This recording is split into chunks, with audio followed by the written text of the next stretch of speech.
পাপনের বহিষ্কার চাই এমন বিসিবি সভাপতি আমরা চাই না, যে খেলোয়াড়দের ভালো চায় না। আজ সংসদে মুস্তাফিজের আইপিএল ইস্যু নিয়ে মুখ খুলেছেন ব্যারিস্টার সুমন। বিস্তারিত জানতে না টেনে সম্পূর্ণ ভিডিওটি দেখুন। দর্শক, মুস্তাফিজকে আইপিএল আসরের মাঝপথে দেশে এনে খুব একটা ভালো করেনি বাংলাদেশ ক্রিকেট বোর্ড বিসিবি, যেটা কোনোভাবেই মেনে নিতে পারছে না বাংলাদেশ ও চেন্নাইয়ের লাখো ক্রিকেট ভক্তরা। কারণ মুস্তাফিজ ছিল সিএসকের একমাত্র বাঁহাতি পেসার, আর তাই এখন লাখো ভক্তের চাওয়া একটাই, আবারও চেন্নাইয়ের হয়ে আইপিএল খেলতে যাক মুস্তাফিজুর রহমান।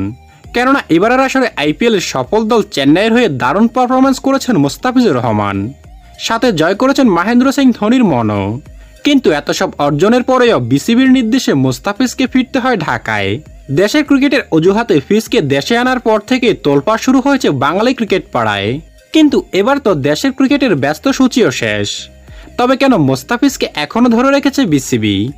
আর তাই আজ সংসদে বিসিবির সমালোচনা করে মুস্তাফিজকে আবারও আইপিএলে পাঠাতে প্রধানমন্ত্রীর হস্তক্ষেপ কামনা করেছেন ব্যারিস্টার সুমন। সুমন বলেন, আমরা এমন বিসিবি সভাপতি চাই না যে কোনো খেলোয়াড়ের ভালো চায় না।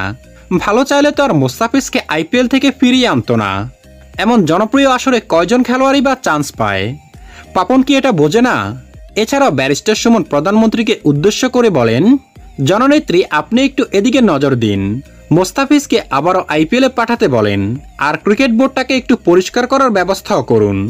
তাহলে আমাদের ক্রিকেটের উন্নতি আর কেউ ঠেকাতে পারবে না।